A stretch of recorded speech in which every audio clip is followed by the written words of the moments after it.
Eh ben déjà bonsoir à tous. Merci du coup de nous recevoir là, le Mars Jug pour cette session sur Gravity. Et Gravity aussi, on va parler un peu de Vertex et nous ce qu'on fait avec Vertex dans Gravity.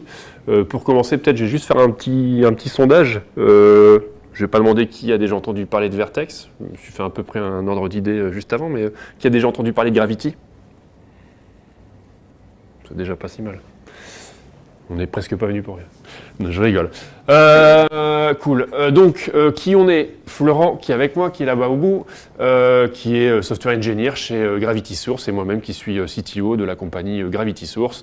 Les Gravity Source, grosso modo, c'est la compagnie qui est derrière le produit et la plateforme Gravity, Gravity.io. Et nous, qu'est-ce qu'on fait de nos journées? J'ai tout mis au milieu, et grosso modo, ça se résume à ça. Plus un peu d'admin, et plus un peu de prospection, plus un peu tout ce qui peut tourner autour de la boîte. Mais voilà, grosso modo, ce qui nous caractérise et ce qu'on fait dans la vie de tous les jours. Vous connaissez un peu Gravity.io, pour certains, c'est cool. Moi, je vais rentrer un peu plus dans le détail de la plateforme. Donc, en fait, Gravity.io, on appelle ça une API plateforme qui a été initialisée et créée en septembre 2015, donc c'est encore relativement jeune. On est même surtout relativement jeune par rapport à nos compétiteurs, à nos concurrents. Initialement, c'était une solution qui était dite d'API Management. Je ne sais pas si le concept, ce qu'on peut trouver derrière l'API Management, c'est quelque chose qui vous parle. En tout cas, sachez que c'était un peu notre base produit. Maintenant, c'est un peu plus que ça. Et c'est aussi pour ça qu'on a changé un peu le branding et qu'on parle plus d'API plateforme que de solutions Gravity.io API Management, comme on pouvait en parler au tout début. Un point essentiel, si tout ce qui est API Gateway, ça vous parle, Service Mesh, ça vous parle, je suis sûr qu'il y a plein de noms qui vont vous venir en tête de certains de nos concurrents, des gros et des pas forcément gros. Sachez juste que c'est pas juste l'API Management, c'est pas juste une API Gateway. Il y a tous les aspects organisationnels, publication de vos API vers vos partenaires, vers des développeurs publics, vos développeurs en interne, etc., qui a aussi à piloter, et c'est ce qu'on va essayer nous de couvrir, enfin même pas essayer, c'est que ce qu'on va couvrir nous chez Gravity avec Gravity.io. La plateforme Gravity, en fait, elle était scindée jusqu'à présent en deux parties, complètement open source, d'accord, sous licence Apache V2. Il y a toute la partie justement API Management, avec des composants qui sont très récurrents dans ces plateformes d'API Management. Il y a un peu le nerf de la guerre, l'API Gateway, qui va se manger tous les appels HTTP et qui va les dispatcher, qui va les sécuriser, etc., et qui va les redispatcher vers vos backends API. La partie développeur portail. Pourquoi? Parce que une API non documentée, clairement, vous pouvez vous dire que c'est une API qui ne sert à rien, d'accord? Maintenant, il y a des descripteurs qui vont bien, on va parler de Swagger, on va parler d'OAI, de Ramel, de Blueprint, etc., Enfin bref, l'objectif de ce développeur portal, c'est vraiment de communiquer à des tiers et pas juste à celui qui a pondu sa petite API avec des annotations dans tous les sens. Et le dernier point, c'est l'aspect tracking, c'est-à-dire que maintenant, comme vous allez passer par un engine qui est assez central au niveau de votre IT, ça va vous permettre aussi de collecter un certain nombre d'informations sur l'usage qui est fait de vos API, de le qui fait quoi, à quel moment, pourquoi il y a une erreur, etc., Il y a pas mal de use cases auxquels on pourra répondre.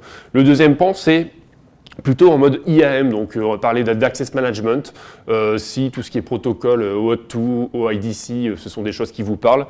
Ceux qui connaissent peut-être des softs comme Keycloak, comme Glue Server ou des choses dans ce genre-là.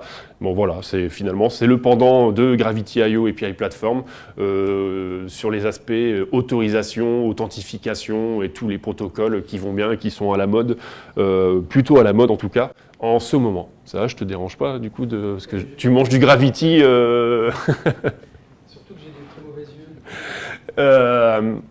Est-ce que le concept d'API Management, ça vous parle? Oui. Toi, t'as intérêt de dire oui, forcément. Je vais juste quand même faire une passe dessus. Pour parler de l'API Management, finalement, ce qu'il y a de plus simple, c'est juste de reprendre la définition qui est issue du Wikipédia. Et je la trouve top. Elle est scindée en 4 parties. Et finalement, tout ce que vous allez retrouver dans Gravity, elle est dans la définition de Wikipédia. Avec un peu plus de lignes de code quand même. Donc finalement, l'API Management, c'est ce qui va vous permettre de créer, de publier, de promouvoir vos API, il y a tout l'aspect enforcing policies usage au travers de toute la gestion de la sécurité, le rate limiting, le quota, de dire telle personne qui va venir consommer mon API, finalement, elle est limitée à faire peut-être 5 hits par seconde et venir consommer votre API à hauteur de 10 000 hits par mois. Si elle en veut plus, il faut qu'elle passe à la caisse et il faut qu'elle mette un peu la main dans le porte-monnaie et dire ok, maintenant il faut que tu payes un peu pour avoir un peu plus de possibilités en termes de requêtage. Les aspects contrôle d'accès, donc si on a une solution d'IAM à côté, c'est pas pour rien. Quand on fait des API, on parle beaucoup de OAuth, on parle beaucoup de OIDC, des authentifications de vos end-users, de la gestion des accès via les scopes, potentiellement faire du SAML, etc., etc. Et donc la gateway, elle va potentiellement se positionner comme un élément qui va protéger aussi vos backends. Pourquoi ? Parce qu'en fait, toute la partie sécurité, vous n'avez pas à chaque fois l'implémenter dans chacun de vos backends API. C'est quelque chose de chiant, il faut se le dire, et j'ai pas envie de toujours refaire la même chose dans chacun de mes backends. Là, vous allez positionner votre gateway, votre API gateway en amont, et c'est elle qui va se charger de faire tout ça. Il y a tous les aspects logging, etc. Le nurturing subscriber community, c'est OK, vous avez pondu la doc, vous allez la mettre à disposition. Maintenant, il faut que ça reste aussi il faut qu'il y ait aussi un canal d'échange entre vous, publisher d'API, d'accord, et vos consommateurs. Comment vous allez les alerter demain que votre API, vous allez la mettre à jour, donc elle sera peut-être potentiellement disponible. Demain, vous allez faire un upgrade de votre API en prod et puis vous allez passer d'une V1 à une V2. Comment vous allez communiquer sur tous ces éléments vis-à-vis de vos consommateurs. Et donc, c'est l'aspect nurturing community. Et le dernier, j'en ai parlé juste avant, sur la collecte et l'analyse des statistiques. La collecte et l'analyse des statistiques, c'est bien. On a beaucoup la vision technique par rapport à tout ça. C'est Madame Michu, elle s'est connectée, ok, c'est cool, et puis en fait, elle s'est mangé un code d'erreur 500 ou 502. Vraiment, cette vision technique, mais c'est pas que ça. Et finalement, les marketeurs, eux, sont très contents dans les différentes boîtes de récupérer ces différents éléments parce que, en fait, ils ont envie de savoir que Madame Michu, finalement, elle a consulté la fiche produit d'une perceuse. Il faut peut-être faire attention avec Madame Michu et une perceuse entre les mains, mais voilà, il n'y a pas que cet aspect technique et vraiment des données qui sont vraiment orientées métiers et fonctionnelles qui vont être vraiment hyper importantes au travers de cette plateforme. D'un point de vue positionnement technique, c'est la vision très classique. Mais vraiment très classique, j'ai envie de dire presque limite bas de gamme, et quand vous commencez par quelque chose, quand vous faites de l'API management, c'est ce que vous faites. Dans la vraie vie, c'est jamais ça, mais on le verra plus tard. Vous avez des applicatifs, des consommateurs qui vont venir consommer des services, ces mêmes services et des API sur une API gateway, donc qui va vraiment devenir le centre névralgique de votre système d'information.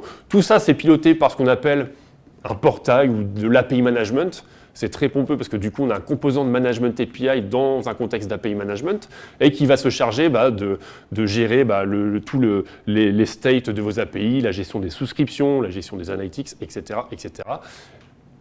Et finalement, le rôle de l'API Gateway, c'est de dispatcher les appels vers des backends. Très classique. Qu'est-ce que vous allez retrouver dans un composant d'API Gateway ? Parmi les classiques, l'autorisation, d'accord. Donc j'ai un appel, peut-être que j'ai un token JWT, peut-être qu'on m'a filé un bearer token plutôt en mode OAuth2, ce qu'on appelle les tokens opaques, que vous allez valider auprès d'un authorization server. Les aspects logging, c'est important à des fins de debug potentiellement. Il y a aussi des gens qui ont des contraintes légales, typiquement dans le healthcare, tout ce qui est mutuel, tiers payant, etc. Ils ont des contraintes légales qui les obligent à stocker la véracité et l'exhaustivité de tous les échanges qu'il pourrait y avoir avec leurs différents consommateurs. Donc là, pour le coup, il y a une brique qui va le faire en amont de leur back-end et ils n'ont plus à le gérer plus tard. Le rate limiting, j'en ai déjà parlé, et le CORS, donc toute la partie sécurisation entre guillemets, au niveau de votre browser. Je suis sûr que ça arrivait déjà à beaucoup de monde, que quand on déploie une API et qu'on a une web app quelque part sur votre browser, vous avez des problématiques de CORS, parce qu'il vous dit, non, toi tu es sur le domaine machin, tu n'as pas le droit d'aller faire un appel d'API sur le domaine truc, parce que ton API, elle ne t'a pas renvoyé les CORS qui vont bien. Bref, tout ça, sachez que vous allez piloter depuis votre API Gateway, en l'occurrence, votre gateway de Gravity.io. L'autre aspect, c'est l'Access Management. L'Access Management, c'est vraiment du pur OIDC, pur OAuth2 et pur SAML. C'est tous les concepts que vous allez avoir au-delà au niveau de la gestion des autorisations et des authentifications. Donc c'est afficher une mire de login parce que je veux connecter quelqu'un, gérer l'authentification au travers de mon compte GitHub ou de mon compte Google, et finalement il y a tout un mécanisme de redirection qui sont mis en œuvre avant d'effectivement identifier et authentifier quelqu'un qui est propriétaire d'une donnée, et en l'occurrence le propriétaire de la donnée c'est toujours un ressource owner. Il récupère son token et puis après il peut la passer à quelqu'un, et qui voilà l'API Gateway qui elle va se charger de vérifier le token qui a été passé auprès de la solution d'IAM avant de propager les différents appels vers vos API. J'ai pas trop envie de rentrer dans les détails de tout ça, parce que si je rentrais dans les détails, finalement, ça pourrait prendre beaucoup de temps, et Julien, il a faim, il veut sa pizza, et c'est pas du tout l'objectif de cette session. Le troisième composant, alors pour le coup, je veux pas dire je suis désolé, mais l'Alert Engine, lui, il n'est pas sous licence libre, il n'est pas sous licence Apache. Pourquoi ? Parce que on n'est pas non plus que des bons samaritains, et il n'y a pas que l'open source dans la vie, et on a des gens qu'il faut payer tous les mois. Même si on aimerait bien éviter, mais bon, tant pis, on n'a pas le choix. Et donc, parmi notre offre, nous, de produits au travers de Gravity Source, on met aussi à disposition d'autres types de modules, dont ce fameux Alert Engine. Pourquoi j'en parle ? Parce qu'en fait, même l'Alert Engine, il est basé sur Vertex, mais on verra ça un peu plus tard. Sachez-le, néanmoins. Qui a déjà mis en place une solution d'API Management, ou une API Gateway, ou ce que vous voulez ? Bon, qui a mis en place une solution d'API Management autre que Gravity ? C'est pas bien, toi, c'est non plus. Ok, ça marche. Bon, alors du coup, il faut que je vous dise pourquoi vous devriez choisir Gravity plutôt qu'un autre ou pas ? C'est pour ça qu'on est là. Ah ! Mince, je vais devoir changer toutes mes slides suivantes. Pourquoi choisir Gravity ? Déjà, nous, on va être un pur player sur le marché par rapport à d'autres. Je ne vais pas les citer, j'ai pas envie de les citer. Sachez néanmoins que la plupart de nos competitors, ils viennent du monde de l'ESB, du mode des Enterprise Service Bus. Ils ont des gros bazars sur lesquels ils ont claqué des petits bazars et qui se sont dit « Wouh, on fait des API ». Ils le font, mais bon, vous pourriez mettre n'importe quoi là-dedans. Donc, pourquoi choisir Gravity ? On va vous faire la démo tout à l'heure, ou en tout cas, c'est Florent qui va vous faire la démo tout à l'heure, parce que vous allez vous rendre compte, gérer une nouvelle API via Gravity, vous allez le faire en 3 clics. 3 clics, déploiement. Ouais, c'est mon côté commercial, ça. Bon, un peu plus que 3 clics, mais on va le faire très rapidement. Ouais, c'est ça, je viens de Marseille, mais de Lille. Pardon ? Non, mais il y avait la foire de Marseille, c'était il y a 2 semaines. Entre quels clics on met la carte bleue ? Jamais, attends, c'est licence Apache V2, je peux pas t'imposer ça. Mais on peut s'arranger pour ça, ne t'inquiète pas. Donc du coup, parce que vous allez pouvoir piloter, c'est toute la gestion du cycle de vie de vos API. Je parle de la création, on va parler du reviewing. Pourquoi ? Parce que n'importe qui n'a pas le droit de créer des API dans le système d'API management. Il y a des mécanismes de airbag, de gestion des droits, d'autorisation, de reviewing, un peu comme vous faites des pull requests. Et là, vous allez faire grosso modo des pull requests de descripteurs d'API dans Gravity. Et finalement, le Saint Graal, c'est le fait de publier tout ça sur le portail et mettre à disposition de vos consommateurs. On va en parler un peu plus tard, mais Gravity, alors c'est du Java, ça repose sur Vertex, je pense qu'on l'a déjà assez dit, on l'en dira encore un peu plus tard, mais c'est un système qui est entièrement customisable, ou alors peut-être pas entièrement, mais sur de nombreux points customisables, et donc vous avez la possibilité de développer vos propres plugins en Java, ça vous génère des descripteurs JSON que vous intégrez dans votre UI, et ça fait de la UI, ça génère du JS, du CSS, bref, des trucs après que je ne maîtrise plus forcément, et ça marche bien, mais je vous ferai une démo.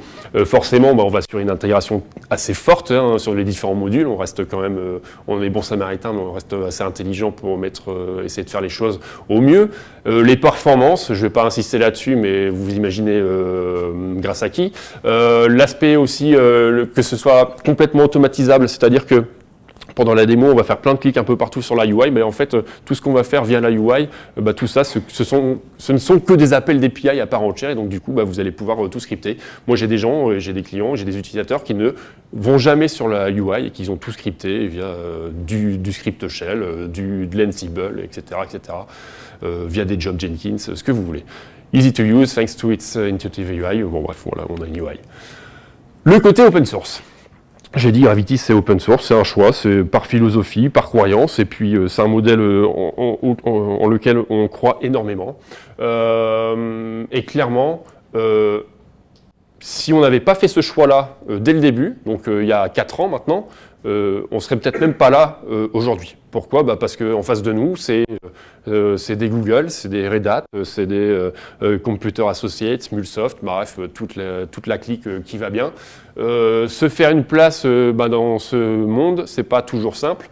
Et donc, du coup, clairement, pour se créer une belle base d'utilisateurs, la solution la plus simple, c'est d'avoir une solution en elle-même qui puisse être déployée assez facilement et de pouvoir élargir ce socle d'utilisateurs et qu'on puisse nous faire des remontées sans avoir à passer par le tiroir caisse parce que vous avez besoin d'utiliser telle ou telle fonctionnalité qui est présente dans la version entreprise, mais qu'en fait, vous ne pourriez jamais avoir. Voilà. Évidemment, le modèle OSS, il n'est pas gratuit. Enfin, il n'est pas gratuit. Si vous téléchargez le soft, que vous l'installez, oui, pour vous, c'est gratuit. D'un point de vue société, nous, Gravity Source, ça ne l'est pas. Et ça ne peut pas l'être.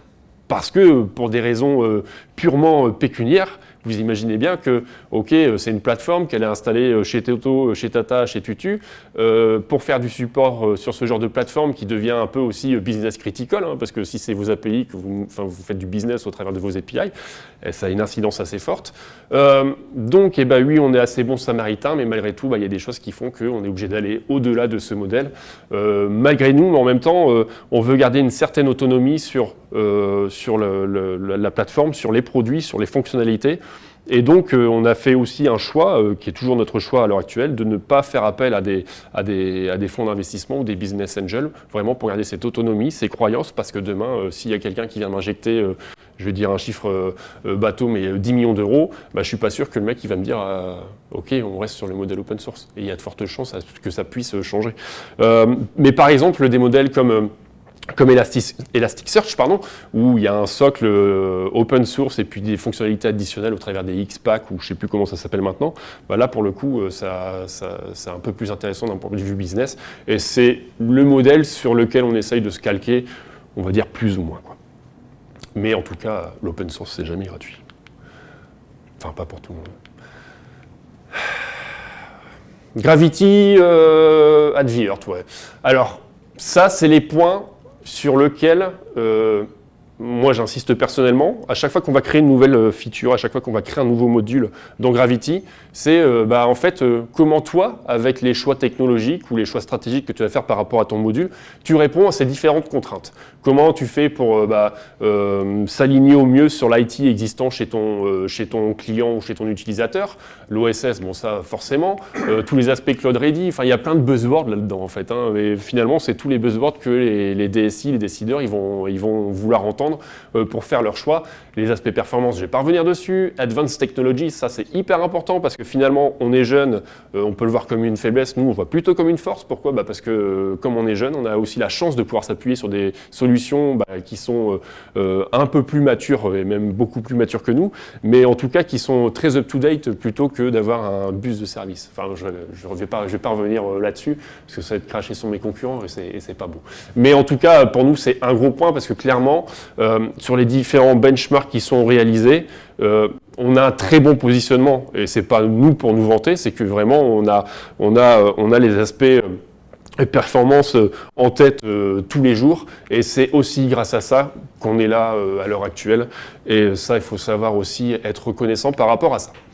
Par rapport à la plateforme en elle-même, on a quelque chose qui est relativement homogène. Pourquoi homogène ? Parce que je vous ai dit, on a de l'API management, on a de l'access management, on a de l'alert engine. Et en fait, que vous preniez chacun des modules indépendamment, on a fait toujours les mêmes choix techniques. C'est-à-dire que le découpage en modules, on va dire, on a toujours un runtime d'exécution qui est une gateway, qui va soit traiter les appels d'API, soit traiter les process ou les flows d'authentification. On a toujours un composant qui va vous permettre de piloter chacun de ces modules, d'accord ? Et on a toujours ce module j'appelle ça Web UI, mais je ne sais même pas comment on pourrait l'appeler autrement, qui est cette interface web au travers de votre browser qui va vous permettre de piloter soit votre APIM, soit votre AM, soit votre AE. Quand je dis APIM AE, c'est vrai que c'est un abus de langage de ma part, mais c'est vraiment API Management, Access Management et Alert Engine. C'est pour moi aller plus vite. Un des points qui est fondamental, qu'il faut retenir dans Gravity, le jour où vous le mettrez en place, je vous le souhaite, ou le jour où vous l'avez déjà mis en place, et c'est encore mieux, c'est qu'il n'y a aucune communication entre les différents nœuds. Je vous montrerai des schémas d'architecture un peu plus généraux juste après. On a fait le choix à ce qu'il n'y ait pas de mode de clustering finalement dans Gravity. D'accord ? C'est que demain, vous avez un pic de charge au niveau de vos API que vous n'aviez peut-être pas, vous n'aviez peut-être pas anticipé. Et ben, vous aviez peut-être 2 ou 3 instances d'API à l'instant T. Ben, demain, si vous bootstrappez une nouvelle instance d'API Gateway, je ne vais pas dire que c'est en un claquement de doigts, mais ça l'est presque, quoi. Et il n'y a pas ces notions de multicast ou unicast, ou je ne sais pas ce que vous pourriez faire avec n'importe quel techno. Pour nous, on va juste démarrer un nœud, on va lui demander de se raccrocher à quelque chose qui est en l'occurrence un composant de stockage qui va nous permettre de partager les différentes informations de l'environnement et qui va les propager sur les différents nœuds, et c'est tout ce que vous aurez à faire. Ce qui fait que chez certains de nos utilisateurs, on a des gens qui vont scaler entre 3 et 30 ou 40 instances de gateway assez facilement en mode scaling, scale-out avec les agents qui vont bien, etc. Le gros point sur Gravity qui est exceptionnellement, c'est un peu abusé, c'est mon côté encore marseillais ça, important pour nous, c'est les aspects de plugins. Pourquoi ? Parce que les plugins, c'est le point sur lequel on peut avoir le plus facilement de contributions. Clairement, des contributions sur le composant d'API Gateway ou d'Access Gateway, je ne vais pas dire que je les compte sur les doigts de la main, mais on n'est pas loin parce que franchement, les gens, ils n'ont pas envie de se mettre là-dedans. C'est pas du tout leur job et généralement, ils ne prennent pas forcément le temps de comprendre correctement les choses. Par contre, le fait de pouvoir faire des plugins, parce que quand je veux traiter une nouvelle requête, je veux faire telle ou telle chose ou j'ai un besoin très spécifique, très custom, très exotique, bah oui, ça c'est un point qui est important. Donc par exemple, on a un système de reporting par lequel on passe pour stocker des analytics. Tout à l'heure, je parlais des analytics, de savoir qui fait quoi à quel moment. Par défaut, par exemple, nous on vient avec un connecteur pour Elasticsearch entre de la 2X et de la 7X d'Elastic. Et assez facilement, j'ai des gens qui sont venus, qui ont contribué pour dire moi maintenant je veux que ça me fasse du reporting dans un Kafka. Et à la limite, j'ai envie de lui dire c'est chouette, viens le ramener chez nous, on va le mettre sous Gravity IO Community, et on va le partager avec les autres. Et les gens ont su faire ça sans avoir besoin nécessairement de notre aide à nous. Donc voilà, c'est ce qui prouve aussi les points d'extension et la facilité de compréhension et la complexité, enfin la non-complexité pour le coup, qu'il pourrait y avoir derrière ce développement de ces plugins. Mais encore une fois, je vous ferai une démonstration tout à l'heure. Il y aura des annotations dans du code Java, mais promis, il n'y aura pas de Spring derrière. D'un point de vue plateforme, ça va vous donner un peu plus une représentation logique des différents composants dont on a parlé juste avant. C'est le schéma qui s'applique pour l'API management, mais qui est exactement similaire pour l'access management. Typiquement, vous avez des API publishers qui vont venir déclarer des API dans un portail, d'accord, qui vont venir les exposer et les mettre à disposition des différents consommateurs. Tout ça, finalement, ça passe par une API, un composant qu'on appelle la Management API. Elle va stocker des datas sur l'environnement au niveau d'un système de stockage. Un système de stockage, c'est lui-même un plugin, c'est-à-dire que nous, on fait du stockage dans du Mongo, on fait du stockage dans du Redis, dans tout ce qui est par-dessus le JDBC, d'accord, peu importe. C'est le feature IT qu'on avait vu tout à l'heure. Et nos gateways, quand on va les bootstrapper, elles vont venir se plugger juste sur ce système de stockage en disant tiens, qu'est-ce que tu as pour moi comme tâche à faire? Est-ce que tu as une API à déployer ou plusieurs API à déployer? Et puis, ça ne passe que par là. Ce qu'il faut juste savoir, c'est que ça, c'est vraiment juste pour les aspects configuration. Une fois qu'elle a fait son petit mécanisme de synchro, elle n'a plus besoin de cet espace de stockage. Donc, d'un point de vue résilience, c'est top, parce que nous, on n'a pas besoin de s'assurer que le MongoDB soit toujours disponible. Et donc, demain, s'il tombe, ça ne m'empêche toujours pas, moi, d'avoir à capter les différentes requests et de pouvoir les propager, de pouvoir les traiter, de pouvoir gérer les aspects sécurité, les aspects rate limiting, quota, etc., etc. Management, j'en ai parlé, le portage, j'en ai parlé. Tout ça, ça va faire des appels sur la management API. Les aspects tools, les third parties, où potentiellement vous pourriez avoir un job Jenkins et puis ou un script shell qui vont vous permettre de piloter toute cette partie management et indirectement de piloter toutes vos gateways juste par cette interface centralisée. Si on était à la mode, on aurait appelé ça control pane, mais bon, on va pas faire comme tout le monde. Le reste, je ne vais pas insister dessus, à la limite, si. Quand je parle d'API Gateway, effectivement, derrière, j'espère pour vous, vos différents backends sont redondés, et donc du coup, Gravity fait lui-même office de tout ce qui est load balancing, failover, etc. etc. quoi. D'un point de vue technologie, on est sur du Java. Alors pour le moment, on est juste entre du 8 et du 11. On fait beaucoup de Vertex, même principalement du Vertex. On fait un petit peu de Spring, même si on a plutôt tendance à le cacher. Du coup, Vertex et Spring, c'est vrai que je le dis, mais ça, c'est bon, ça parle à peu près à tout le monde. Ouais. Vous êtes tous fans aussi des annotations dans Spring pour faire de la magie. De la magie noire, pardon. Qu'est-ce qu'on utilise principalement dans Vertex? C'est la partie HTTP serveur, la partie HTTP client. Donc clairement, c'est tout ce qui va me rentrer soit dans l'API Gateway, soit dans l'Access Gateway, et tout ce que je vais en ressortir derrière. Ça, c'est vraiment pour nous, je vais envie de dire, le nerf de la guerre. Un peu aussi d'event bus, surtout pour les aspects reporting. Donc de se dire, demain, je veux décorréler le fait que quand j'ai traité un appel d'API, je vais le pousser sur un bus, je vais pousser des événements dedans qui concernent les requêtes qui sont passées. Et puis, il y a mes petits reporters, élastiques, etc., qui vont venir se plugger dessus et qui vont savoir quoi faire par rapport à ces différents éléments. Le Spring. Le Spring, on essaye d'en faire le moins possible. Donc, une fois qu'on a bootstrappé nos différents nœuds de Gravity, clairement, une fois qu'il a fait tout son job là, on va pas le dire, on va le mettre à la poubelle, mais il a fait ses injections, ses machins, ses trucs, et après on l'a oublié parce que clairement, lui, il est jamais sur le chemin critique. Donc demain, quand vous captez une requête HTTP, vous ne verrez jamais passer du Spring derrière parce que là, c'est le mal en termes de performance. Là, je rigole. Quelques mots sur Vertex. J'ai fait juste cette slide là parce que vraiment, c'était pas du tout l'objectif. Sachez que nous on l'utilise, alors j'appelle ça le Reactive Engine, mais je l'ai déjà dit, mais pour nous c'est vraiment le cœur de notre stack. Tous nos modules, tous nos produits reposent presque essentiellement sur du Vertex et sur les différents aspects de Vertex. C'était pas forcément le choix initial, mais je pense que j'en parle juste après. Pourquoi Vertex? Alors je ne vais pas rentrer dans les détails, à l'aspect, nous ce qui nous intéressait surtout, c'était cet aspect event loop, le côté multi-reactor, le côté scalable, le côté fastest Java Framework et la compatibilité RX. Le polyglotte, c'était pas forcément quelque chose qu'on attendait. Polyglotte, c'est-à-dire du coup, vous pourriez faire n'importe quel. Il y a certains langages qui sont supportés. Vous pourriez faire on en parlait tout à l'heure, du Kotlin, du JS, du Groovy, du Scala, etc., etc.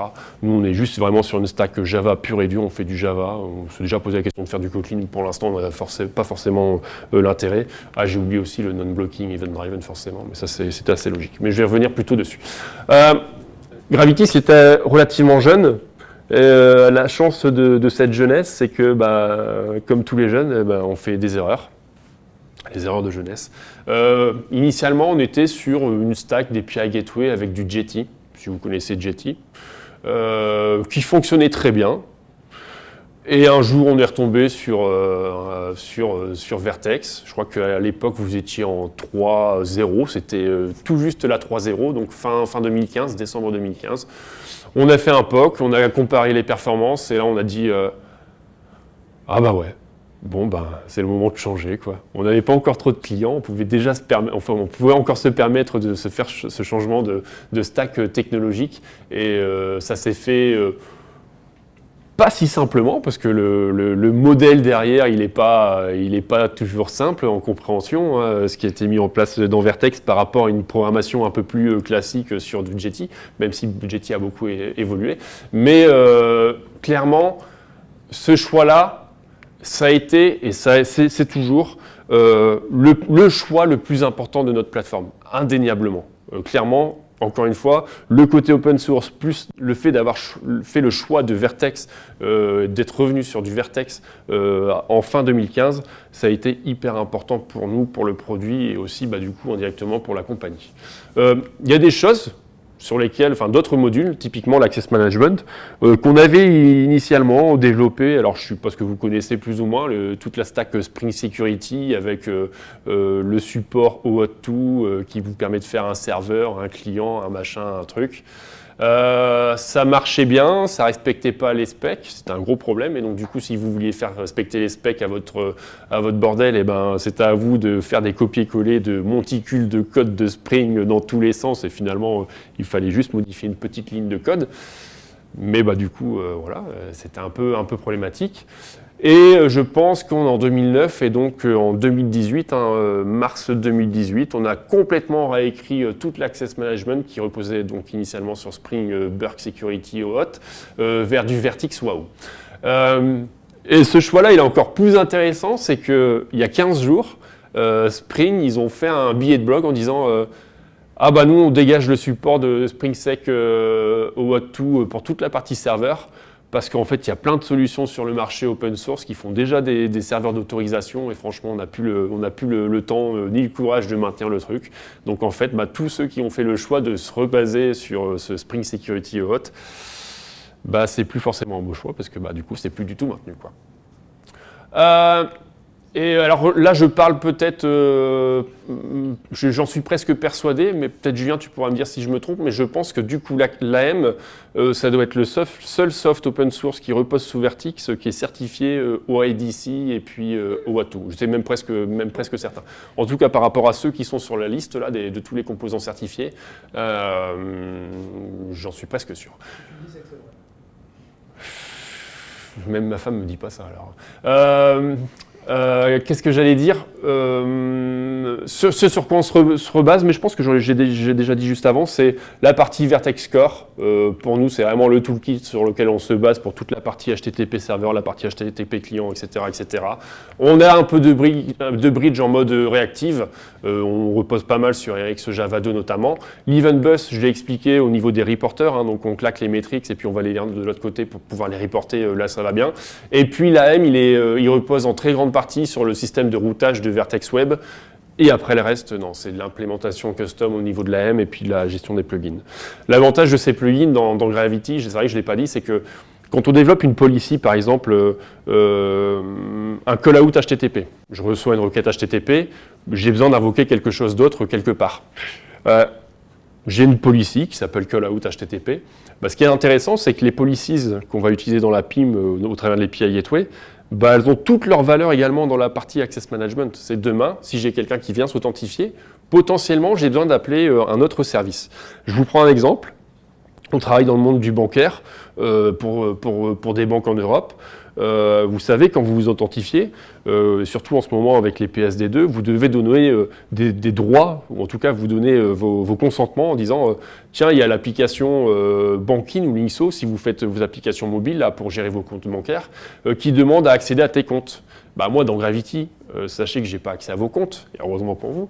Mais par contre, je dois dépendre d'un service de cette banque pour aller chercher plus d'informations. C'est-à-dire que j'ai bien la personne qui s'est authentifiée, mais je dois aller chercher des informations supplémentaires en disant tiens, c'est telle personne, quels sont ses comptes bancaires, parce que je veux les afficher dans une mire de login, une mire de consentement en disant ok, moi j'approuve à ce que Bankin ou Linkso ils puissent accéder en lecture à tel compte, tel compte, tel compte avant de me donner mes consentements, mes approvals et d'aller plus loin.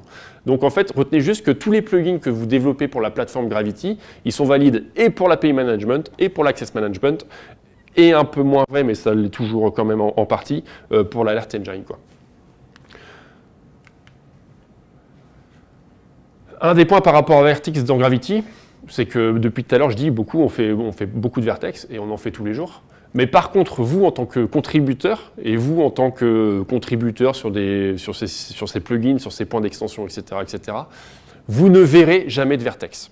D'accord, il n'y a rien, il n'y a jamais d'import IO, Vertex, je ne sais pas quoi. Tout ça, c'est caché. On a notre propre API, notre propre SDK, qui vous permet de vous abstraire complètement de tout ça. C'est aussi un élément qui est assez facilitateur parce que, clairement, la compréhension de ce qui se passe exactement dans l'API Gateway sous l'égide de Vertex, c'est pas toujours simple. Il y a vraiment une certaine complexité. Donc là, pour le coup, c'est beaucoup plus sexy d'un point de vue de développeur et de contributeur. Je vais vous montrer juste un petit morceau de code. Ouais. Du coup, s'il y a des appels asynchrones est-ce que c'est un modèle synchrone du coup, asynchrone aussi? Non. Alors, on cache beaucoup de choses. Dans la grande majorité des cas, tu n'as pas nécessairement besoin de faire ces appels asynchrones. D'accord. C'est plus des algorithmes ou des... Exactement. C'est toujours des traitements qui sont assez atomiques, typiquement du rate limiting. Il y a un côté asynchrone par rapport à l'espace de stockage. Demain, si tu fais une transformation de header, forcément, tu vas pas t'amuser à faire un truc dans un contexte à part pour la transformation de header. Si tu en as besoin, il y a toujours un moyen de récupérer une instance de Vertex à un moment donné pour... savoir si justement il y avait des... je peux te prendre... Je pense que c'est la partie business et business logique de Gravity qui est exprimée là en fait. Exactement. Si je te prends l'exemple par rapport à ce que tu dis là, c'est celui qui vient en tête, c'est je reçois un appel, d'accord ? De base, il faut que je le dispatche vers un back-end, mais potentiellement, on m'a filé un token OAuth que je vais devoir aller valider auprès d'un authorization server. Voilà, là, typiquement, effectivement, je récupère exactement. Mais ça reste des cas à la marge. Voilà. C'est un plugin avancé, en fait. Ouais, et encore avancé, c'est pas non plus hyper avancé. Je vous montre juste un morceau de code avant la démo. Qu'est-ce que je pourrais vous montrer ? On a une policy qui vous permet de gérer... qu'est-ce que je pourrais montrer ? Un transform headers. Comment on fait une policy qui vous permet de transformer des headers dans Gravity ? Est-ce que vous voyez bien ? Allez, agrandis-toi.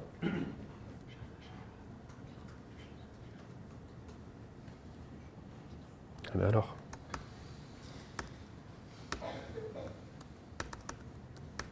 T'as changé mes raccourcis, Flo, ou pas ? Non, sérieux? Vous voyez bien ou pas? Peut-être que vous voyez assez bien. Hein. Je suis désolé, mais je ne sais pas pourquoi il ne veut pas faire plus. Bon, peu importe. Je pense que c'est assez visible. Sauf pour la prise de son. Là, typiquement, on a une policy. Une policy, c'est un traitement atomique sur une requête ou une réponse, d'accord? Et ce qu'elle va faire ici, excuse-moi, c'est on va manipuler les headers de la requête ou de la réponse. Il y a un ensemble d'annotations. Alors, je ne vous ai pas menti, hein, il y a beaucoup de Gravity quelque chose, mais il n'y a jamais de Vertex hein, pour le coup là-dedans. On lui dit, bah tiens, quand je vais capter ta request en entrée, donc la partie head, hein, la request, pas forcément la partie payload, le contenu de votre body, etc. Je veux faire de la transformation de headers de ma request. Je vous passe les détails de je les parcours machin et puis je les transforme avec un système d'expression language interne. Mais sachez que en essayant de s'abstraire de cette partie-là qui manipule exactement les headers, là, vous avez fait une policy qui gère la transformation des headers et sur la request et sur la réponse et basta. D'accord ? À partir de ça, il y a du Maven, ça vous génère des descripteurs machin et tout ça, c'est à interpréter d'un point de vue UI pour vous rendre exactement comment ça doit être représenté pour gérer la configuration. Je m'explique plus simplement. Pour faire cette transformation de headers, vous imaginez bien qu'il y a quelqu'un qui va venir configurer comment on applique effectivement cette transformation. On passe par un bin Java, qui est un policy configuration, d'accord, le scope sur lequel on l'exécute, les headers HTTP qui sont à supprimer, ceux qui sont whitelistés potentiellement et donc on va dégager les autres, et ceux qu'on va ajouter. D'accord ? Tout ça, c'est un bin Java, c'est un Java bin très classique, à partir duquel on va travailler sur une représentation au format JSON.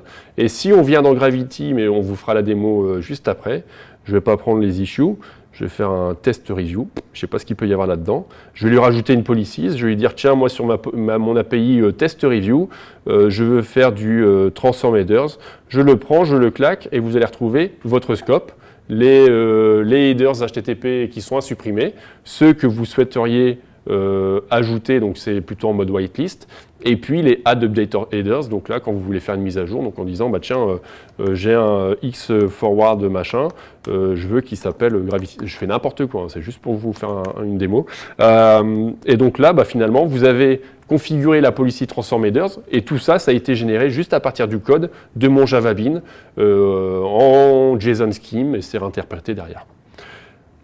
Donc si vous êtes comme moi, que vous êtes des fous furieux du JS et du CSS, je rigole, ben moi j'aime bien faire du Java du coup et que ça me soit rendu directement derrière sur ma UI sans me soucier de quoi que ce soit et sans me prendre la tête sur comment ça va être représenté. Alors c'est peut-être pas forcément toujours ce qu'il y a de plus logique, où il y a des moments jolis, ou en tout cas il y a des moments où il faut se faire des nœuds au cerveau, mais en tout cas sachez que tout ça c'est automatisé, c'est hyper intéressant. C'est vrai pour les policies, c'est vrai pour tout autre type de plugin, mais on y reviendra peut-être plus tard dans le cadre de la démonstration. En tout cas, je vous ai montré comment on faisait, une policy. Si je vous reprends une autre avec l'intégration de Vertex, du coup, il y a une policy latency. C'est le truc hyper sympa de se dire, bah tiens, moi, pour certains de mes consommateurs, ou ceux qui vont souscrire à un certain plan de consommation, je vais vouloir leur ajouter automatiquement une latence. Parce que je suis hyper sympa comme mec, et donc je vais leur faire manger 200 millisecondes à chaque fois. Ben là, j'ai une policy, la plus simple du monde, qui prend quoi? Bah, qui prend une durée avec une unité de temps, d'accord? Ça fait partie de ma configuration de ma policy. Et la seule chose qu'elle va faire, c'est que sur la request, pour le coup, Julien, répondre à la question, on récupère le vertex ou une instance de vertex indirectement, et puis on applique des choses que tu connais bien, là, le set timer, qui nous permet de dire, bah, tiens, au bout d'un certain temps, eh bien, je vais à la suite du traitement de ma requête et de ma réponse. Et ça commence à se dématérialiser d'un point de vue UI. Si je reprends ma latency policy ici, vous allez retrouver ce qu'on a demandé initialement, c'est la duration et puis le time unit, et à partir de là, c'est tout. L'application sert à générer la partie UI. Oui, exactement. La config. Exactement. Pourquoi on a choisi Vertex? J'ai déjà dit beaucoup de choses dessus, et c'est la fin sur Vertex. Pour l'aspect performance, c'est vrai que je n'ai pas forcément donné de métrique. À titre d'indication, on a des clients dans le monde bancaire qui traitent, allez, on va se dire, en pic à peu près 1,2 milliard de hits par jour, d'accord? C'est pas forcément monsieur, madame, tout le monde. On va se dire environ 30 000 hits à la seconde, du coup, ce qui est déjà assez représentatif. Si je prends des noms de clients, Decathlon, qui est un assez gros client chez nous, ça représente, donc toutes les API de Decat, hein, ça représente à peu près 500 millions de hits, donc de calls d'API sur leurs infras au travers d'un Gravity, quoi. Donc 500 millions de hits par semaine, environ de mémoire 400 API pour un Decathlon. Et un Decathlon, pas France, hein, c'est un Decathlon worldwide avec des instances des US, Canada jusque l'Asie et l'Inde de l'autre côté du globe, quoi. On n'utilise pas forcément des modules additionnels de l'écosystème Vertex. On le faisait au début, mais il y en a certains qu'on a dégagés au fur et à mesure, enfin en tout cas principalement un sur les aspects service discovery, qui était par choix de notre côté pour mieux gérer la partie pluginification de Gravity. Ce qui est largement apprécié en tout cas, c'est la communauté. Clairement, derrière Vertex, il y a quand même beaucoup de monde. Il y a pas mal d'issues qui sont créés. Et ce qui est cool, c'est que du coup, même nous, quand on a des issues et qu'on voit que c'est relatif à Vertex, on peut facilement et assez rapidement retrouver des références dans le GitHub.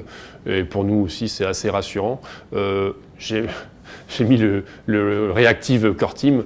Alors c'est Julien et puis les autres compères. Hein, c'est clairement, on a une réactivité sur le toolkit et sur les différentes issues qui pourraient être créées, qui est très intéressante et qui est hyper importante évidemment pour nous. Et la visibilité sur la roadmap, mais bon, ça à la limite, c'est comme pour tout type de produit ou de framework, on a toujours besoin d'avoir cette vision parce que clairement, notre roadmap à nous, elle va aussi être dépendante directement ou indirectement des outils que nous on utilise. Hein. Typiquement, on parle de tracing, distributed tracing dans Vertex 4, et pour nous, c'est une des premières choses, tu souris, mais c'est une des premières choses qu'on mettra en place quand on passera et qu'on fera un upgrade à Vertex 4.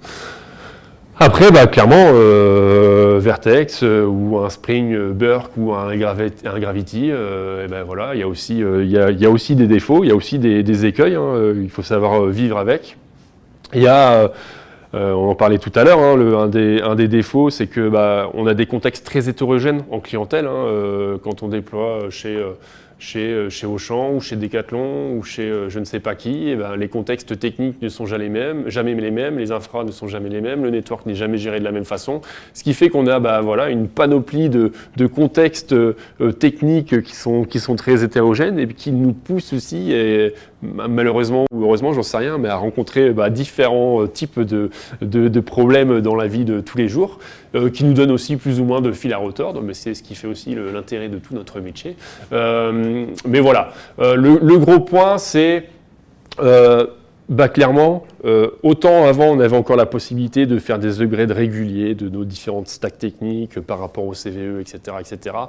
Autant une fois qu'on a trouvé quelque chose de relativement stable, maintenant, on évite de changer. Clairement, on ne s'amuse plus à faire les upgrades de tout ce qui va bien, tout ce qui nous est remonté par nos indicateurs en nous disant « Tiens, il faut que tu fasses l'upgrade de machin ou de truc ». Non, parce que là, on a quelque chose de stable et à un moment, il faut arrêter de jouer parce que derrière, il y a du business et il y a des choses qui nous dépassent, quoi. Donc, voilà. Un des points importants aussi, c'est qu'on a pris la décision de ne pas forker Vertex. Il y a plein de moments où on s'est dit tiens, qu'est-ce qu'on fait ? Non, on ne va pas le forker. On restera sur une version qui est stable, que l'on maîtrise, sur laquelle on a déjà fait du support, etc. Avant de prendre ce genre de décisions qui paraissent, moi, en tout cas, absurdes. C'est pas simple. J'ai dit tout à l'heure, des contributeurs sur l'API Gateway, on les compte sur les doigts de la main, parce qu'il faut comprendre Gravity, et en dessous de Gravity, il faut comprendre Vertex, et en partie, quand on comprend Vertex, il faut aussi comprendre Netty, qui se trouve en dessous.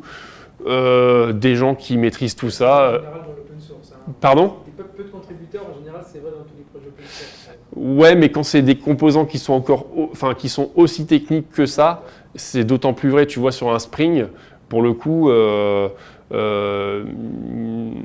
je trouve que l'approche, elle est totalement différente et je sais pas, peut-être que leur écosystème fait que la contribution est un peu plus simple. Là, vraiment, pour le coup, non. Ça, c'est pas à la portée de tout le monde, quoi. Déjà, les gens, il faut qu'ils se mangent du Gravity. Donc, on fait déjà un premier filtre. Tu tapes Vertex en dessous. Et enfin, bref, tu connais aussi Netty, machin.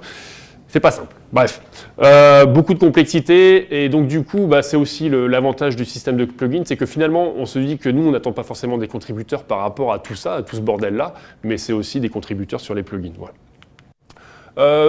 Je vais faire un saut rapide parce que je vois que ça fait déjà 46 minutes que je parle de pas mal de choses et je préférais qu'on vous fasse une démo pour que ce soit bien plus clair dans vos esprits.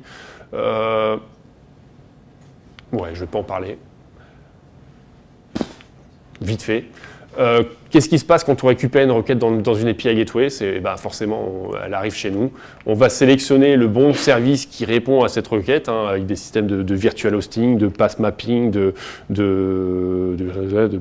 pass mapping et d'autres éléments qui nous permettent de sélectionner la bonne API. On va appliquer tout un système de policies, tel que je viens de vous les montrer, donc vérification d'un token, faire du logging, faire rajouter des headers, qu'est-ce qu'on pourrait faire des transformations. Il y a des gens malheureusement qui font des transformations XML to JSON.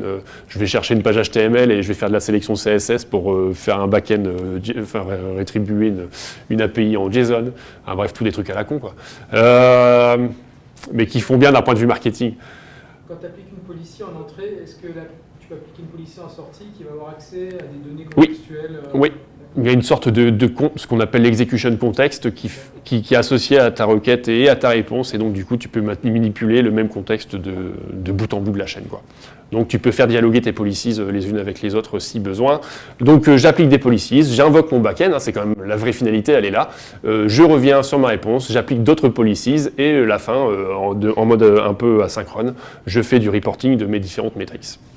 Ça, je le passe, c'est trop, pas besoin. Sachez juste qu'il y a des chaînages dans Gravity. On parle de chaînage de policy, c'est quand j'applique quelque chose, j'applique dans le cadre d'un chaînage de policies. Des chaînages de policies, il y a sur les aspects sécurité, sur les aspects plan. Donc un plan, c'est vraiment un plan de consommation, c'est un consommateur va venir souscrire à un plan d'API avant de pouvoir le consommer, et des policy chains, donc ce que je viens de vous montrer au travers du drag and drop de composants. Déploiement dans la vraie vie. Je vais juste en parler très rapidement parce que je pense que c'est intéressant. C'est que depuis tout à l'heure, c'est vrai qu'on a parlé beaucoup d'API Gateway, de plus ou moins comment ça fonctionnait. Dans la vraie vie, vous n'avez pas juste un pool d'API Gateway en mode un peu middleware et puis elles vont se coltiner tous les appels entrants qu'elles vont dispatcher en flux sortant. Généralement, ce qui va se passer, c'est que vos API, vous allez vouloir les piloter leur déploiement par rapport à la cible. Et quand je parle de cible, c'est vraiment vos consommateurs. Ce que je disais tout à l'heure, si ce sont vos partenaires, si ce sont des développeurs tout public ou vos développeurs, vos collaborateurs en interne. Et donc, du coup, sachez que il y a différentes façons de venir et de penser la publication de vos API au travers des API Gateway. Potentiellement, vous allez avoir des API Gateway qui auront plutôt une connotation publique, des API Gateway qui auront plutôt une connotation un peu privée, sur des zones réseau forcément qui seront différentes et qui seront plus ou moins exposées en fonction de là où vous allez vous retrouver. Et dans Gravity, il y a quelque chose qui s'appelle du sharding, qui vous permet de dire, bah tiens, moi quand je veux déployer une API sur mes instances d'API Gateway, je vais venir la déployer soit sur ma zone publique, soit sur ma zone privée, ou soit les deux, potentiellement. On pourrait aussi avoir des représentations un peu plus complexes. Pourquoi ? Parce que vos API Gateway, elles sont dispersées sur différents data centers. Potentiellement, une API 1 qui va se retrouver sur l'API Gateway, sur la partie API, donc Data Center Europe, elle va se retrouver aussi sur mon Data Center Asie. Par contre, quand je vais avoir un hit sur l'API 1 qui va rentrer ici, il y a de rares cas où vous allez dire « Ah bah tiens, l'API Gateway ici, il faut qu'elle vienne taper sur mon API 1 qui se retrouve en Asie. » Ça pourrait arriver. Pour des problématiques de latence, évidemment, c'est un peu un problème, quoi. Donc, il y a des mécanismes de sharding qui vous permettent de déployer, tiens, API 1, c'est là-bas, API 2, c'est ici, API 1, elle se retrouve également ici, API 3, elle ne se retrouve qu'en Asie, et de faire aussi de la sélection, donc ce qu'on appelle, nous, du tenant dans Gravity, et qui va vous permettre de sélectionner les bons backends par rapport à là où se trouve la gateway, finalement. Bref, ça vous permet de faire du multi-data center de façon assez logique. Une autre façon de faire qui est très à la mode, très buzzword aussi, c'est hybride. Tout le monde veut être hybride, a priori. Tout le monde veut faire du cloud, tout le monde veut faire de l'hybride. Et il y a beaucoup qui se cantonnent à du on-prem. Le but du jeu ici, c'est de se dire, bah tiens, j'ai toute ma stack qui se retrouve chez mon cloud provider préféré, où j'ai ma management API, où j'ai mon portail d'API qui vont être exposés potentiellement publiquement avec mon API Gateway, mais j'ai aussi des API Gateway qui se retrouvent on-prem parce que j'ai des données qui sont importantes et que je veux préserver dans mes propres data centers. Et donc du coup, ce qui va se passer, c'est qu'on va rester sur du on-prem, et donc mes gateways on-prem, elles vont être pilotées directement par tout ça, mais plutôt que d'avoir un lien entre mes API Gateway qui vont aller taper dans du MongoDB ou l'Elasticsearch pour faire la récupération des informations ou aller pousser les différentes métriques analytics, et ben elles vont se synchroniser plus ou moins entre elles. Donc il y a une API Gateway ici qui va être ce qu'on appelle un bridge chez nous, d'accord ? Et en fait, elle va dire, bah tiens, donne-moi ce que tu connais, et elle, ce qu'elle connaît, bah, c'est ce qu'elle va aller chercher directement ici dans un MongoDB, par exemple. Voilà, c'est ce qu'on appelle le mode hybride. C'est à la mode. Il y a le dernier, qui est le sidecar pattern. Là, c'est pour le coup, depuis tout à l'heure, on a des gateways qui vont se coltiner un ensemble d'API et qui vont dispatcher ces appels vers différents backends. Ça, c'est bien, mais potentiellement, on est sur la problématique de ressources partagées. Potentiellement, il y a une de ces API qui va être très fortement sollicitée versus les autres pour lesquels ce ne sera pas du tout le cas. Mais par contre, ça va potentiellement pourrir leur performance. Et ce n'est pas forcément toujours ce qui est escompté. Ce qui est possible de faire, par exemple, avec tous ces mécanismes de sharding dans Gravity, c'est de se dire, moi maintenant, à chaque fois que je vais avoir un nouveau backend API, ou redondé, peu importe, c'est vrai que je ne l'ai pas mis sur ce schéma-là, ce qui va se passer, c'est que je vais vraiment dédier une instance d'API Gateway, et en fait, dans mon mécanisme de sharding, je vais lui dire, toi, tu n'écoutes que sur l'API 1, et tout ce qui sera autre, tu vas l'oublier. Et là, j'aurai vraiment ma gateway qui sera dédiée à mon API 1, et là-dessus, vous allez assurer tout ce qui est security enforcement, le rating, la gestion du quota, les aspects logging, etc., etc. Et ça, vous pouvez en avoir autant que vous voulez. te laisse la main. C'est toi qui vas parler. Je garde la bouche, tu prends les mains, d'accord. Si tu te mets à côté, ça marchera. Ouais, mais on n'aime pas la proximité, nous. Donc là, ce qu'on va faire, c'est finalement faire une courte démo, parce que si on commence à rentrer dans les détails, ça va prendre une plombe, de comment vous allez venir créer une nouvelle API dans Gravity. On va prendre El Famous Pet Store, que tout le monde doit connaître en partie. On va venir l'apporter dans Gravity. Donc qu'est-ce qui va se passer? C'est que là, je suis en partie, donc je suis en connectant avec le profil administrateur. On va lui dire, ok, tiens, crée-moi une API via mon Swagger, d'accord? Donc on apporte le Swagger 2 là. On va créer une page de documentation, d'accord? On va vous montrer ce que ça donne. Hein. Grosso modo, c'est le Swagger, il va être rendu d'un point de vue portail pour que les consommateurs puissent savoir comment ils vont pouvoir interagir avec vos différents services au travers de cette API. Le pass mapping, je ne vous l'explique pas. On va créer des policies directement sur les passes. Ça, c'est intéressant parce que nous, ce qu'on essaye de promouvoir beaucoup, c'est cette approche contract first. C'est d'abord réfléchir au design de votre API et non pas au design des annotations que vous allez mettre sur des classes Java. Et que ça va vous générer des trucs et vous n'allez rien comprendre. Donc en fait, là, ce qui va se passer, c'est qu'on va se dire, OK, on a designé notre Swagger pour notre API Pet Store. Dans notre Swagger, on a incorporé des trames d'exemples. Vous savez, dans le Swagger, on peut mettre des exemples, des query param, des payloads, etc. etc. Et en fait, on va profiter de tout ça parce que généralement, quand vous avez fait votre design d'API, vous n'avez pas encore votre back-end. D'accord? Là, on va venir injecter le Swagger et on va lui dire, tiens, crée-moi les mocks. Donc c'est une policy de mock, on va le voir juste après. Crée-moi les mocks et comme ça, vous allez pouvoir déployer votre API. Et ce avec quoi on va interagir, ce sont les données qui sont moquées plutôt que d'appeler un véritable back-end, en l'occurrence. Donc là, Florent a importé le Swagger Pet Store, on retrouve les informations, on a extrait différentes informations, les descriptions, etc. etc., etc. Il n'y a pas de picture, mais c'est normal. Là où tu peux aller, s'il te plaît. Bon, ils sont inversés. Je voudrais aller dans la vue design. Tu peux grossir un peu qu'on puisse voir un peu. Je pense que... Non, t'es tout seul. Pose-toi les bonnes questions, Jules. Plus, ouais. Ouais, c'est cool ça. Voilà. Et donc, qu'est-ce qui s'est passé? Là, je suis venu créer mon API Pet Store. Je lui ai dit, OK, va me chercher les exemples qui étaient dans mon Swagger. Et en fait, il est venu les positionner directement sur tous les passes de votre API. Donc là, si tu prends le mock, vas-y, clique dessus, hein, mock store, machin. Le truc par défaut, c'est qu'il vous renvoie un 200 OK. C'est tout ce qu'on souhaite. Et le content type, effectivement, il renvoie du JSON par défaut. Et si tu descends un peu plus bas, potentiellement, là, il n'y a rien dans cette démonstration-là. Mais voilà, grosso modo, retenez que le response body, c'est quelque chose qui a été issu de votre trame d'exemple. Et s'il n'y a pas de trame d'exemple, on essaye de la reconsolider plus ou moins par rapport aux données, aux schémas que vous nous avez fournis, etc., etc.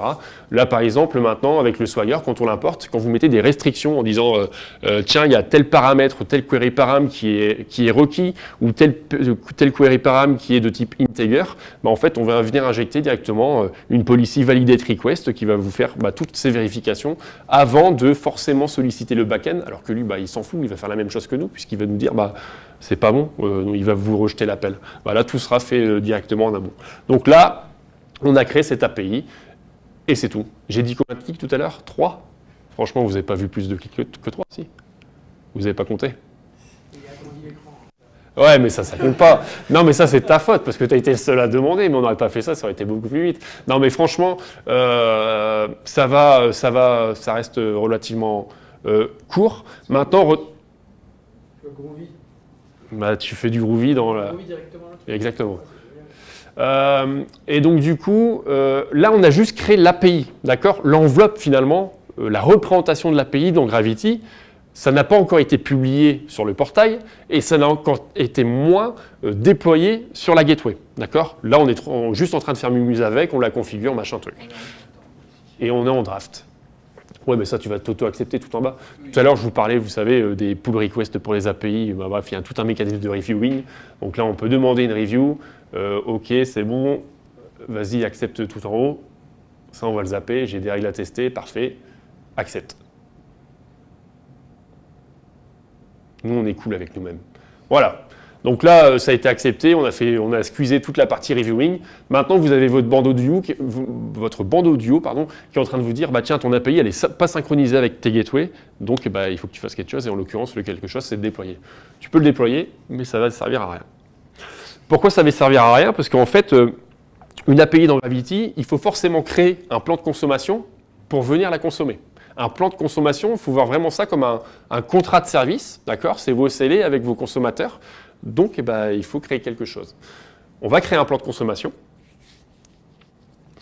Donc, on va créer un plan free, parce qu'on a tout compris. Blabla.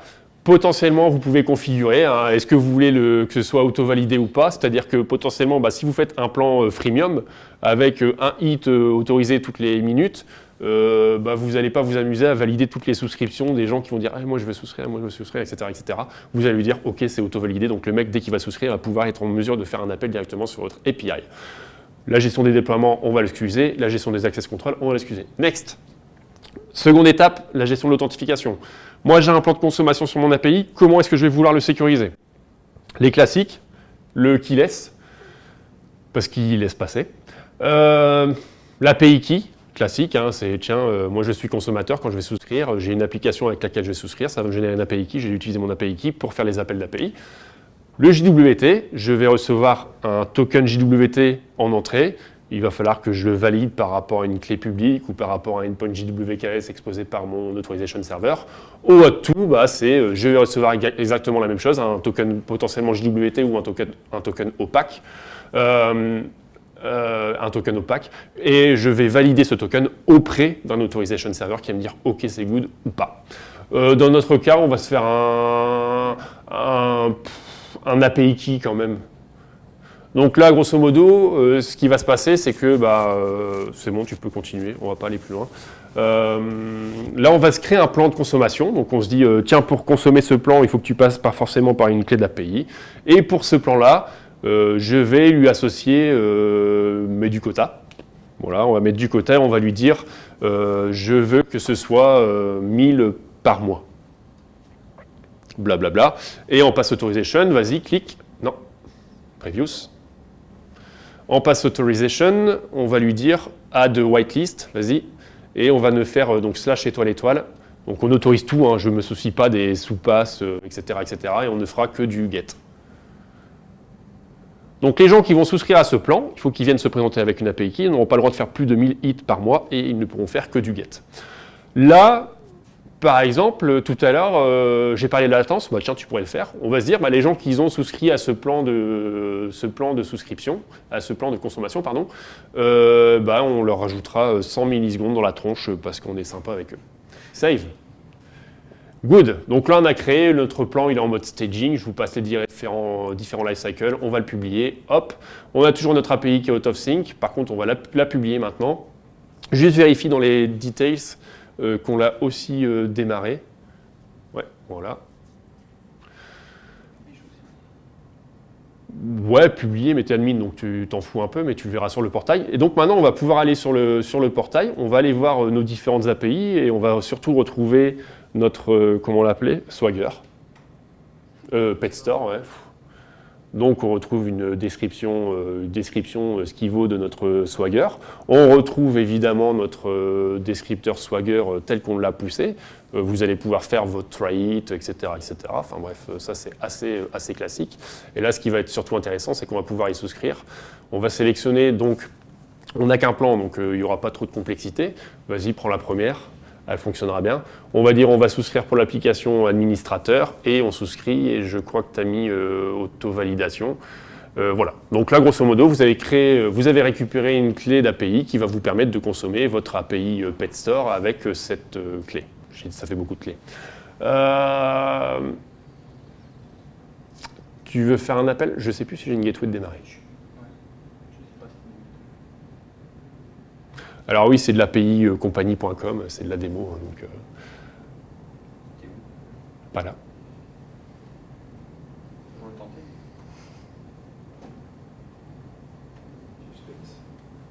Est-ce que vous avez compris grosso modo ce qu'on a fait très rapidement Ouais, ça a été à peu près clair. pas vu où tu avais déclaré le pass pour attaquer cette API. En fait, on l'a extrait directement du Swagger. Mais tu peux le montrer peut-être, Flo, si tu vas dans l'administration. En général, le pass, il se met dans le plan, c'est ça? Non, en fait, tu as les passes au niveau, tu as le pass d'exposition de ton API à proprement parler, tu sais, avec des règles sur le pass ou sur du host, en fonction de si tu veux mettre des règles sur le host, mais il n'est pas dépendant de ton plan. C'est-à-dire que pour une API, tous les gens qui vont souscrire aux différents plans, ils vont toujours passer par le même entry point. Le plan, c'est un contrat avec... C'est exactement ça, c'est vraiment un contrat. Une sorte d'instance, en fait, on peut le dire comme ça. Non, du tout. C'est vraiment un contrat avec tes différents consommateurs. Et tu peux avoir autant de plans que tu souhaites. Finalement, on a des gens qui essayent de faire un plan par consommateur. Plusieurs instances d'un même contrat. Dans ce cas, c'est des contrats différents. Pas du même API, mais dans ce cas, ce serait des API différents. Ce seraient des API différentes, oui, exactement. Donc là, oui, Gateway Context Pass, pour le coup, on écoute juste sur un /v2, puisqu'on l'a extrait de je sais pas quoi dans le Swagger. Mais tu peux faire une indirection entre ce que tu exposes sur ta gateway et le... Bah, tu fais ce que tu veux, oui. Oui. Donc là, tu peux mettre Toto et puis tu auras un Toto. Et demain, si tu veux faire du virtual hosting, tu as ton switch tout en haut. Tu peux dire, bah, moi, ma gateway, il faut qu'elle écoute sur mon swagger.localhost.com pour que tous les appels sur cet host-là, ils partent vraiment dans mon back-end Swagger. C'est vrai qu'on ne le montre pas forcément, mais vas-y, clique sur Switch, c'est pas grave, on va perdre la data, mais de toute façon on n'a rien mis, donc on s'en fout. Là, ce qu'il faut retenir, c'est que dans l'API Gateway, forcément, vous avez un point d'entrée sur lequel on va écouter, d'accord, ce qu'on appelle un entry point. Donc là, c'est mon pass qui s'appelle le /v2, et tous ces appels sur ce /v2, ils vont quelque part. Et en l'occurrence, ce quelque part, c'est sur les endpoints. Donc si tu vas là sur endpoints, s'il te plaît, Flo, là, qu'est-ce qu'on a fait? C'est qu'on a extrait dans le Swagger, il y a un truc qui devait être serveur avec des URL qui vont bien. On les a extraites et puis on les a balancées directement dans cette target de ce groupe de endpoint. Je ne rentre pas dans les détails de tout ça, ça ne vaut pas le coup, mais là-dedans, vous claquez autant de endpoints que vous voulez. Vous pouvez faire des groupes, vous pouvez faire même des groupes de endpoints qui seraient très hétérogènes les uns des autres, parce que demain, vous allez faire de mettre en place des mécanismes, par exemple, de mashup d'API et de dire, bah, tiens, sur le /product, j'irai dans un groupe là-bas, sur un /stores, c'est la même API, mais j'irai dans un autre groupe de back-end, etc., avec des mécanismes de load balancing, de failover, blablabla, blablabla. J'en parle et je dis beaucoup trop. Ce que tu peux nous montrer, par exemple, Flo, mais on va remonter au global de la plateforme, c'est par exemple les analytics, ce qui va nous intéresser. Si tu les mets sur 90 jours, stop, t'es sur quoi comme API là? Management plateforme descend, et là on doit avoir des API à la con, dont la fameuse Echo API. Donc là, grosso modo, c'est nos dashboards, nous, d'analytics, de suivi d'exactement ce qui s'est passé sur la plateforme. Si tu cliques sur l'Echo API, on va rentrer plus précisément sur cette dite API. On récupère un certain nombre d'indicateurs, même des mauvais indicateurs. Là, je vois les max à 670 000 millisecondes, ça fait beaucoup. Et surtout, ce qui va être intéressant pour vous, c'est de récupérer la répartition par rapport à vos consommateurs, la répartition par rapport au plan d'API que vous avez créé, la répartition par rapport aux différents passes qui ont été consommés, la répartition aussi par application. Potentiellement, une application elle va venir se voir affecter plus de policy qu'une autre parce qu'on a été sympa de lui rajouter de la latency, et donc forcément ça va se ressentir aussi d'un point de vue slow application, parce qu'on va voir exactement, tiens, pour l'application machin qui a souscrit au plan truc, comme on lui a mis de la latency, on va le voir, on va voir la latency s'appliquer directement là-dedans. Je passe tous les dashboards, mais tu peux les montrer donc sur les response status, qu'est-ce qui s'est passé, la latency, donc la global latency, donc c'est vraiment la perception de vos consommateurs, donc c'est vraiment, j'ai fait un appel, ça m'a pris autant de temps, versus l'API latency, c'est plutôt d'un point de vue de votre upstream, et grosso modo, ça nous permet de calculer un peu l'overhead induit par la plateforme, en tout cas l'overhead induit par la gateway. Vous avez des trucs qui vous permettent de zoomer, etc., etc. Ce qui est intéressant aussi, si tu remontes Flow, c'est que vous avez différents dashboards que vous pouvez gérer par vous-même. Vous pouvez avoir aussi des visualisations par géographique, de dire mes appels ils viennent de la ville de machin ou qui viennent du pays de machin, et de filtrer tout ça au fur et à mesure. Des répartitions par... Bon, ça rend pas, mais en fait il y a une carte du monde. Elle est belle. Ah c'est vrai, toi tu la vois? Ouais, moi je la vois, normalement il y a une carte du monde qui est ici. Ouais, mais on partage pas, c'est bien. Ça, c'est le côté marseillais, il est encore bluffé, quoi. Chez moi, ça marche. Il y a d'autres dashboards. Ce qui va être encore plus intéressant, c'est le jour où vous avez des problèmes. C'est jamais de la faute de Gravity, sachez-le, ce sera toujours à cause de votre back-end. Si tu filtres sur... Comment? Du projecteur. ou du projecteur. Tiens, tu peux descendre et filtrer de la data. Non, remonte. Sélectionne Default Application. Pas la... Non. Vas-y, reviens en arrière. Redescends, tu cliques sur la checkbox là pour filtrer sur la default application et on va juste voir cela. C'est bon, tu remontes et tu fais view logs. Et là en fait, là vous allez voir tous les appels un par un avec le temps pris pour chacun de vos appels. Et potentiellement, si tu cliques sur un des appels, je ne sais plus ce que j'ai configuré, j'ai sûrement pas mis, mais vous pourriez voir exactement l'exhaustivité des trames. Tout à l'heure je parlais de logging et vous pourriez voir l'exhaustivité de tout ce qui s'est passé entre vos consommateurs et la gateway et entre la gateway et votre backend sur le chemin de la request et sur le chemin de la réponse. Par exemple, vous pourrez le faire, on va configurer le logging mode, si tu cliques dessus, on va se dire, tiens, rajoute le mode ce que tu veux, peu importe, show editors, et là vous allez pouvoir dire, tiens, parce que tu es le plan free, hop, c'est trop rapide, parce que tu es le plan free, et l'application je sais pas quoi, choisis une condition. Et que tu as l'application, vas-y, je sais pas quoi, du coup, et que tu as un header app xdebug qui vaut 1. 1. Condition type, une duration. Voilà, descend tout en bas. Duration est de dire pendant les 5 minutes qui arrivent. Si vous remplissez tous ces critères-là, on va stocker l'exhaustivité de votre RAM et généralement on utilise ça soit à des fins légales, soit à des fins de debugging. Tu peux save, ça va vous sortir un gros truc tout dégueulasse et incompréhensible. Mais voilà, en tout cas c'est un mécanisme qui vous permet de faire du logging et de tracer vraiment l'exhaustivité de toutes les trames entrantes et sortantes dans Gravity et de voir tout ça effectivement dans la gestion des logs. Qu'est-ce qu'on va pouvoir vous montrer Elasticsearch. Le logiciel peut pas rajouter des choses là-dedans? Dans le logging, pour l'instant, non. Ça aurait été intéressant. Oui, c'est dans le backlog. Mais pas encore. Les points sur lesquels on travaille actuellement, c'est sur toute la gestion des sessions SSL, justement pour le domaine bancaire, de récupérer tout ce qui est principals et les attributs de la session pour pouvoir les avoir et les travailler sur les différents dashboards.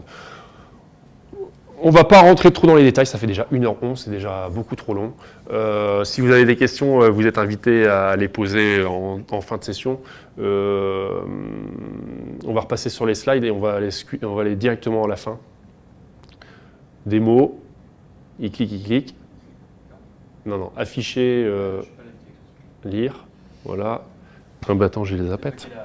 Les zapettes, ça on a fait la démo. Le What's Next, très rapidement, nous on travaille sur la version 3 de la plateforme. On a un portail, vous avez vu le truc dégueulasse qui n'était pas très beau juste avant, tout ça on est en train de retravailler. Donc on va travailler sur le nouveau portail pour la version 3 qui sera disponible fin T1 2020, bientôt. Des nouveaux points d'extension, un studio de design, parce que là pour l'instant c'est bien, on fait du drag and drop de policy, mais finalement on perd un peu la cohérence quand on définit des policies sur le chemin de request ou de response, et à bout d'un moment on en a tellement mis qu'on ne sait plus, même s'il ne faut pas en mettre trop, et des policies un peu plus évoluées sur l'application, avec des conditions un peu plus poussées, dans le sens où potentiellement je vais vouloir exécuter une policy parce que je suis entre telle heure et telle heure, ou parce que j'ai tel header HTTP, etc., etc. Des points de contribution, parce que c'est open source, donc des choses qui sont assez importantes pour nous actuellement, c'est on aimerait beaucoup pouvoir avoir le temps de travailler sur un opérateur Kubernetes, des nouvelles policies, la gestion du MFA to FA d'un point de vue de l'access management, le tracing, mais ça pour le coup on est dépendant de Vertex 4X, un mode offline pour notre UI, et si vous avez des questions, le moment est venu, et puis on vous a ramené 2 t-shirts taille M et L. Si vous avez des questions. Et si vous n'avez pas de questions, il y a quand même des stickers. Voilà.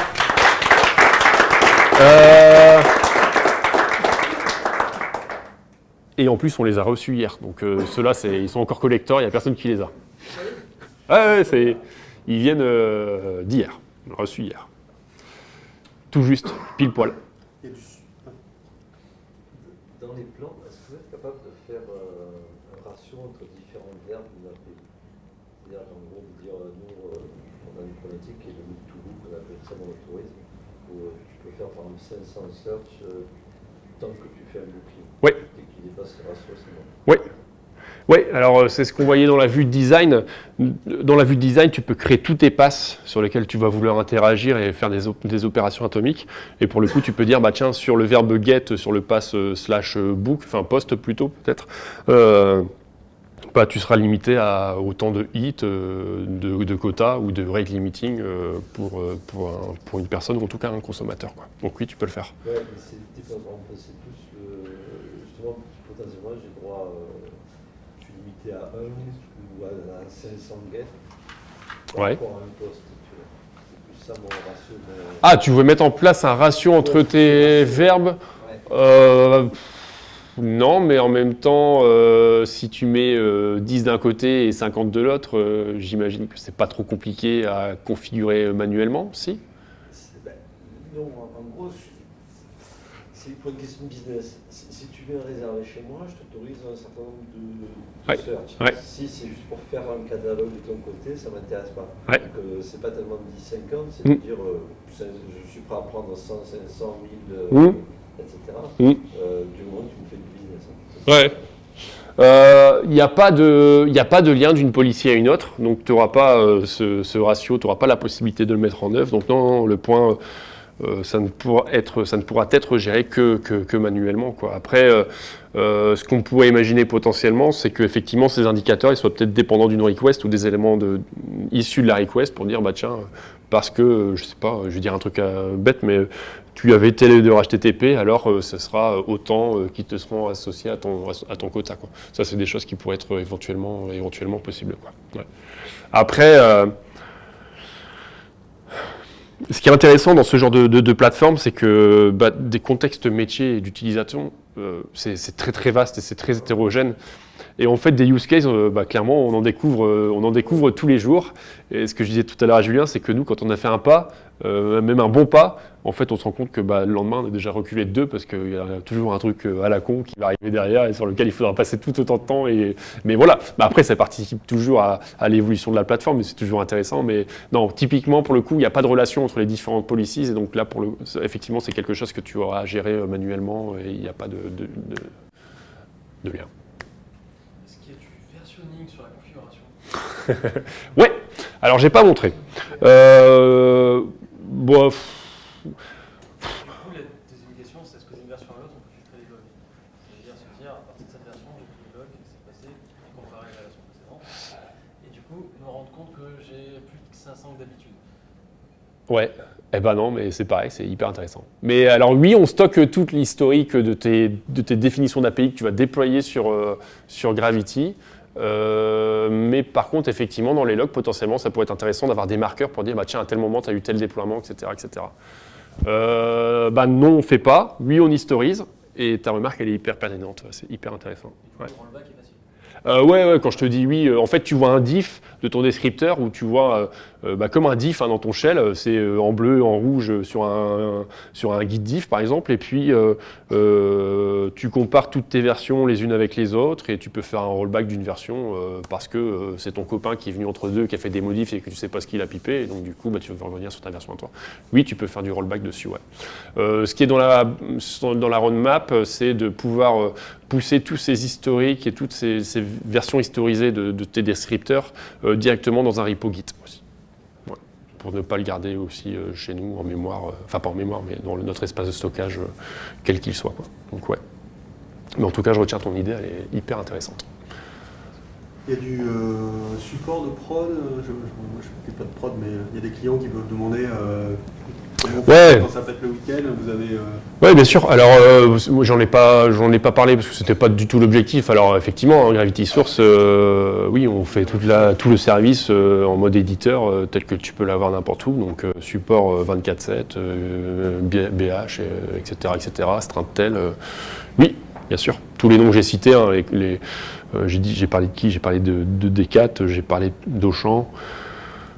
C'est des gens, forcément, les plateformes d'e-commerce, etc., c'est un peu plus, ils brassent un peu plus de pognon que notre chiffre d'affaires, quoi. Donc oui, on fait du support pour tous ces gens-là à la demande.